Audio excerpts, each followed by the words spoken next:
আমরা এখন এসেছি আলবেনিয়া তিরানা সেন্টার পয়েন্ট বলতে যেটাকে বলা হয় স্ক্যান্দারবেগ স্কোয়ার।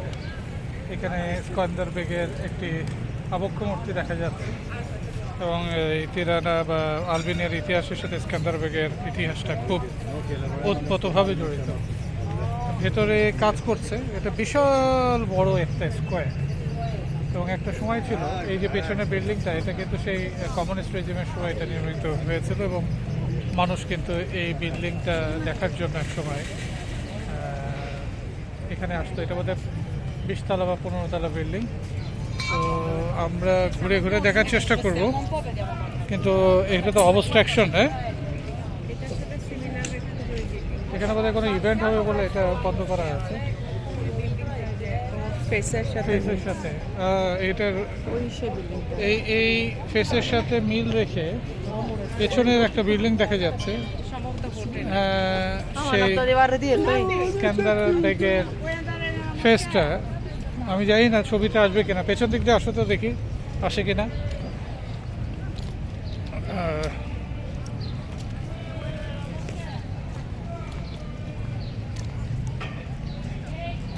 এখান থেকে পেছনে কিন্তু মুখের ছবিটা এখান থেকে বোঝা যাচ্ছে। ধরো এখানে ওই চেয়ারটা দেখা যাচ্ছে। চলো, হ্যাঁ, এখান থেকে বোঝা যাচ্ছে এটা। এই যে এই আবক্ষ মূর্তিটাকে ধারণ করে মুখোমুখি রাখা আছে, পেছনের ওই বিল্ডিংটা দেখা যাচ্ছে। এটা দেখা যাচ্ছে একদম স্পষ্ট। হ্যাঁ, আর্কিটেকচারাল মার্বেল, হ্যাঁ, চমৎকার। আমরা পেছন দিক দিয়ে যাওয়ার আগে আমার মনে আমরা ওই দিক থেকে যাই। হ্যাঁ হ্যাঁ হ্যাঁ, স্কোয়ারটা আসলে অবস্ট্রাকশনের কারণে আমরা সেভাবে যেতে পারছি না। আজকে প্রচণ্ড রৌদ্র। হ্যাঁ, এখানে না, এখানে একটা মসজিদ আছে। এই মসজিদটা কিন্তু সে অটোম্যানদের সময় নির্মিত মসজিদ। আমরা সেখানে যাওয়ার চেষ্টা করব। এই স্কোয়ারটা ঘিরেই কিন্তু বিভিন্ন ঐতিহাসিক স্থাপনাগুলো রয়েছে। কোথায় ক্লক টাওয়ার? হ্যাঁ, মসজিদের পেছনে কিন্তু ক্লক টাওয়ারটা রয়েছে। এটাও কিন্তু একটা দর্শনীয় স্থান। এটা কিন্তু বিশাল একটা স্কোয়ার। এটা কমিউনিস্ট রেজিমের সময় নির্মিত হয়েছিল।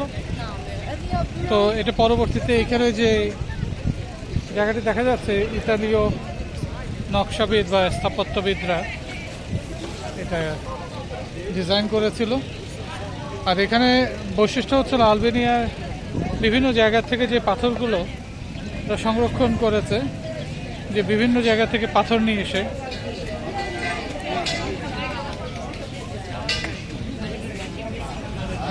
এখন নামাজ চলছে, সে কারণে বোধহয় ভেতরে যাওয়া যাবে না।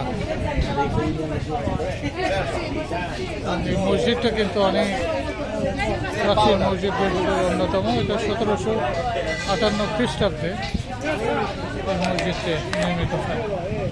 আমি বাইরে থেকে একটু দেখাই মসজিদের। ইথেন বুথ মসজিদ আর কি। এটা মজার ঘটনা কি, 1940-এর দশকে যখন কমিউনিস্ট রেভলিউশন হয়, তখন কিন্তু আনুষ্ঠানিকভাবে আলবেনিয়াকে অ্যাথিস্ট দেশ, পৃথিবীর প্রথম এবং একমাত্র অ্যাথিস্ট দেশ হিসেবে স্বীকৃতি দেয়। এবং যে কারণে এখানকার যত মসজিদ ছিল বা গির্জা ছিল বা অন্যান্য যে উপাসনালয়গুলো ছিল, সেগুলোকে ডেমোলিশ করে ফেলা হয়। এবং ডেমোলিশ করার ফলে যেটা হয়েছে কি, এখানে তেমন কোনো পুরনো মসজিদ খুঁজে পাওয়া খুব মুশকিল হয় এখন। তো এটার আরেকটা তাৎপর্য হচ্ছিল, যখন ডিমোলিশ হয়ে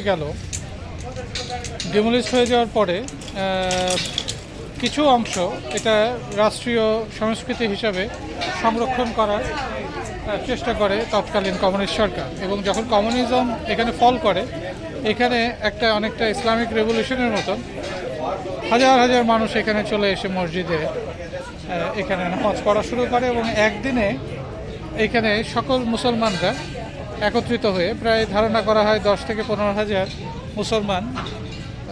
মানে লেবাননে এমনি কিন্তু জনসংখ্যা খুব কম, তার আনুপাতিকভাবে তখন 10 থেকে 15,000 মানুষ এখানে নামাজ পড়ার জন্য একদিনে চলে আসা, এটা কিন্তু কি বলবো যে অকল্পনীয় একটা বিষয় ছিল।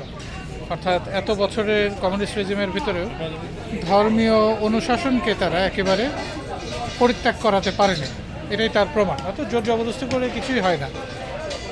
আদর্শিকভাবে যদি সেটা থেকে যায়, সেটা আদর্শের কখনো মৃত্যু হয় না। এবং এটা অটোমেন্টের সময়ে এবং পরবর্তীতে কিন্তু এটা এখানকার মিনিস্ট্রি অফ কালচার দ্বারা সংরক্ষিত হয় 2021। চমৎকার একটি স্থাপনা। আমরা অন্য অন্য জায়গায় যাব, এখন যেহেতু নামাজ চলছে ভেতরে প্রবেশ করতে পারবো না।